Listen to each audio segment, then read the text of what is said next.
प्रतियोगी परीक्षाओं की तैयारी के लिए 23 मई 2026 की समसामयिक की घटनाएं। नमस्कार दोस्तों, स्वागत है आज के इस डेली करंट अफेयर्स विश्लेषण में। अगर आप कॉम्पिटिटिव एग्जाम्स की तैयारी कर रहे हैं तो आप बिल्कुल सही जगह पर हैं। आज का ये सेशन पूरी तरह से एग्जाम ओरिएंटेड है। हम 23 मई 2026 की उन सभी बड़ी खबरों का डीप डाइव करेंगे जो सीधे आपके एग्जाम पेपर में छपने वाली हैं। तो चलिए बिना किसी देरी के शुरू करते हैं। आज के हमारे प्रमुख विषय रहेंगे अर्थव्यवस्था में रिकॉर्ड ग्रोथ, इंटरनेशनल रिलेशंस, तकनीक और हमारी राष्ट्रीय सुरक्षा, स्वास्थ्य और पर्यावरण से जुड़े कुछ अहम अलर्ट्स, और आखिर में आपका favourite rapid fire MCQ round. तो आइए सबसे पहले बात करते हैं अर्थव्यवस्था और रिकॉर्ड विकास की।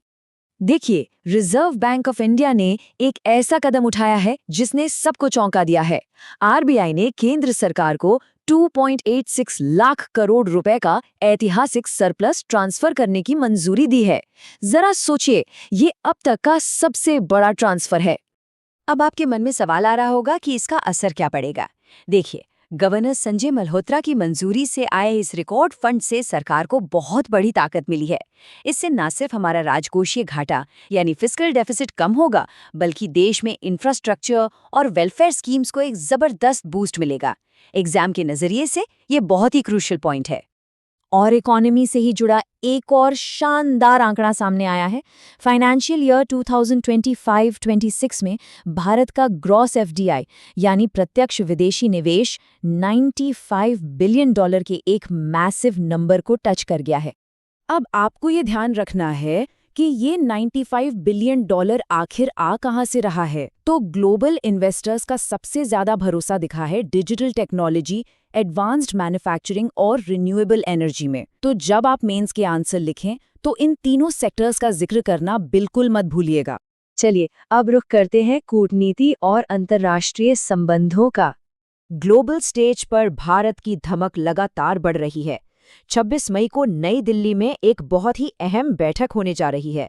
भारत, अमेरिका, जापान और ऑस्ट्रेलिया, इन चारों देशों के विदेश मंत्री क्वाड समिट के लिए मिल रहे हैं, जिसका पूरा फोकस होगा इंडो पैसिफिक रीजन की सुरक्षा और स्थिरता पर। इसी के साथ भारत की यूरोपियन कूटनीति को भी एक बड़ी जीत मिली है।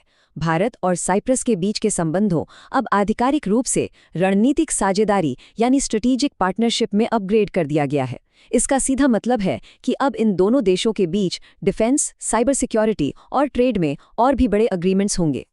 और हाँ, इस अपडेट को तो आप पक्का स्टार मार्क कर लीजिए।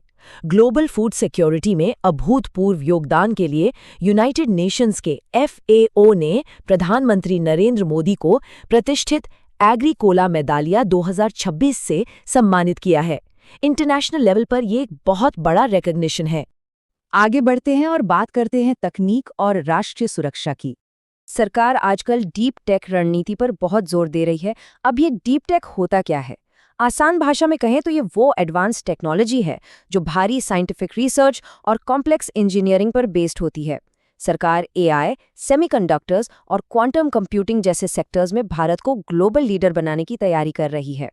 इस तकनीकी विजन की झलक हमें हाल ही में हुए भारत नॉर्डिक समिट में भी देखने को मिली। वहां 6G नेटवर्क पर जॉइंट रिसर्च और स्ट्रेटेजिक ग्रीन पार्टनरशिप जैसे अहम मुद्दों पर बहुत सॉलिड बातचीत हुई है। अब तकनीक को हमारी नेशनल सिक्योरिटी से कैसे जोड़ा जा रहा है, जरा वो देखिए। गृह मंत्री अमित शाह ने स्मार्ट बॉर्डर प्रोजेक्ट लॉन्च किया है। इसका मतलब है कि अब हमारी सीमाओं पर AI कैमरे, स्मार्ट सेंसर्स और 24 घंटे ड्रोन से निगरानी होगी। हमारी सीमाएं अब वस्तुतः अभेद्य होने वाली हैं।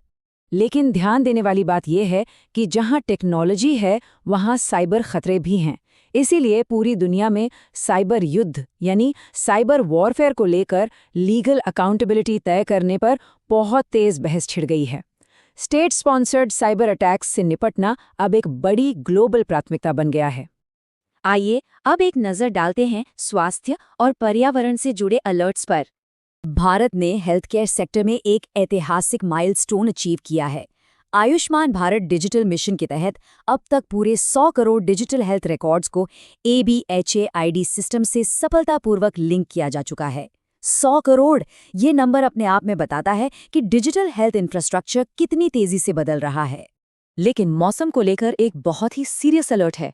आईएमडी ने 28 मई तक के लिए एक क्रिटिकल हीट वेव अलर्ट जारी किया है। राजस्थान, यूपी, दिल्ली, एमपी और बिहार में तापमान खतरनाक तरीके से 47 डिग्री सेल्सियस को भी पार कर रहा है। तो प्लीज बाहर निकलते वक्त अपना पूरा ख्याल रखें। और एक ग्लोबल हेल्थ अलर्ट भी है। अफ्रीकी देशों में इबोला वायरस के बढ़ते मामलों को देखते हुए केंद्र सरकार ने हमारे सभी इंटरनेशनल एयरपोर्ट्स और बंदरगाहों पर इबोला स्क्रीनिंग और निगरानी बहुत सख्त कर दी है।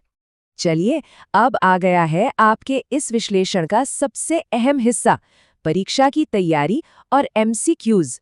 तो आज का हमारा सवाल है, इनमें से कौन सा देश क्वाड गठबंधन का सदस्य नहीं है? आपके ऑप्शंस हैं ए भारत, बी जापान, सी रूस या डी ऑस्ट्रेलिया। तो सही जवाब है सी यानी रूस। जैसा कि हमने अभी कुछ देर पहले ही डिस्कस किया था, क्वाड मुख्य रूप से भारत, अमेरिका, जापान और ऑस्ट्रेलिया का एक मंच है जो इंडो पैसिफिक रीजन के लिए काम करता है। आज का हमारा वर्ड ऑफ द डे है रेजिलियंस। रेजिलियंस इसका मतलब होता है लचीलापन या मुश्किल हालात से तुरंत बाउंस बैक करने की क्षमता।